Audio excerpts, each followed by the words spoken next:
Bonjour Jean-Philippe Denis. Bonjour Adrien Tricorneau. On ne vous présente plus, professeur de management à l'Université Paris-Saclay, rédacteur en chef de la revue française de gestion. Alors on dit souvent que les articles académiques dans la revue de gestion, personne ne les regarde. Pourtant depuis 3 ans, la revue française de gestion sur la plateforme Cairn a dépassé le million de vues. Comment vous expliquez ce chiffre ? Alors effectivement, c'est assez amusant parce que c'est une critique qui est souvent faite. Les académiques ne parlent qu'aux académiques et sont très peu lus. Certaines revues se posent même la question de savoir si effectivement les articles sont lus et parfois même par les auteurs eux-mêmes. Parce que quand il y a de multiples signataires, on se dit qu'un auteur n'a peut-être pas nécessairement lu l'intégralité du papier qu'il publie. Et bien nous, c'est 1 million.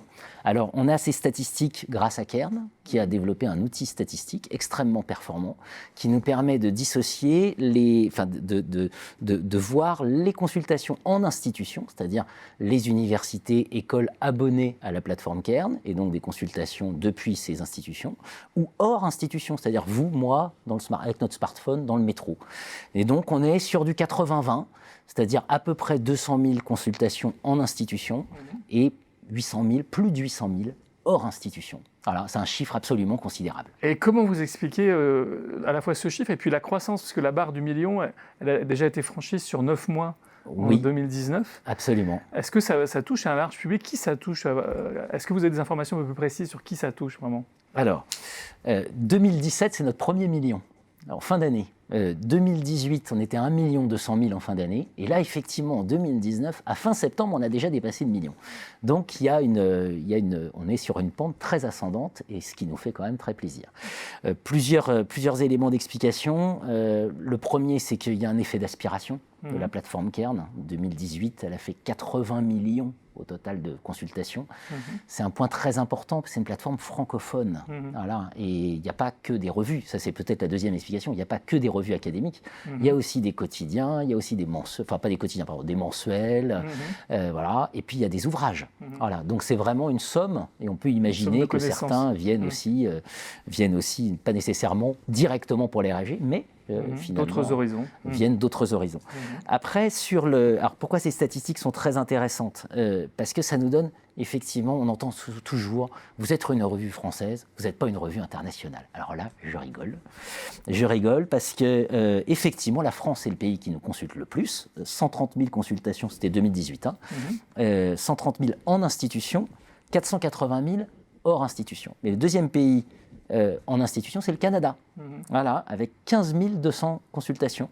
Et hors institution, c'est le Maroc. Troisième pays hors institution, les États-Unis. Alors les États-Unis, il faut faire attention, il y a beaucoup de serveurs aux États-Unis, donc on ne sait pas.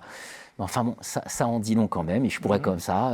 On retrouve d'ailleurs dans les pages de la RFG, dans le premier numéro 2019, on a publié tous nos chiffres issus de la plateforme Cairn. Voilà. Mais donc, on est bien une revue internationale. Alors, une fois qu'on sait tout ça maintenant, quelles sont les conséquences en termes de stratégie, à la fois pour les revues et les institutions telles que la vôtre ? Alors, moi, j'en vois plusieurs conséquences. D'abord, des enseignements.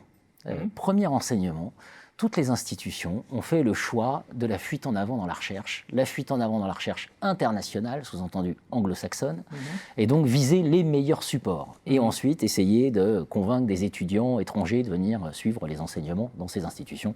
On en a parlé à d'innombrables reprises sur ce plateau.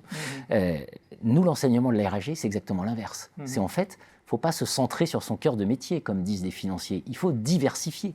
C'est-à-dire qu'il faut essayer de valoriser de multiples manières, comme on le fait avec Xerfi, vous avez la gentillesse de le rappeler.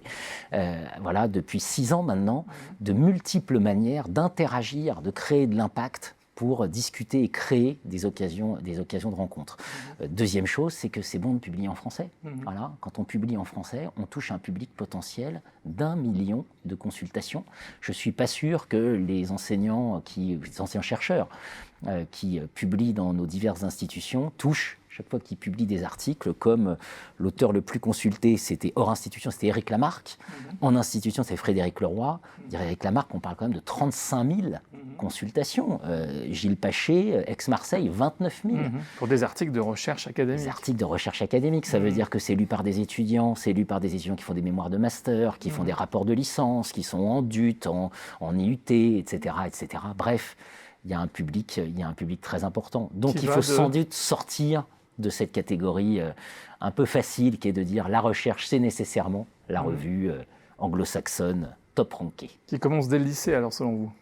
À mon avis, dès le lycée, j'ai une formule que j'aime bien, c'est de dire que la RFG idéale, ce serait une RFG qui serait lue depuis les classes STMG, hein, et puis d'arrêter un peu la dévalorisation de cette filière STMG, de GC Gestion, hein, jusqu'au Collège de France, puisque Pierre-Michel Menger, professeur au Collège de France, coordonne le numéro spécial de fin d'année 2019 avec Alain-Charles Martinet.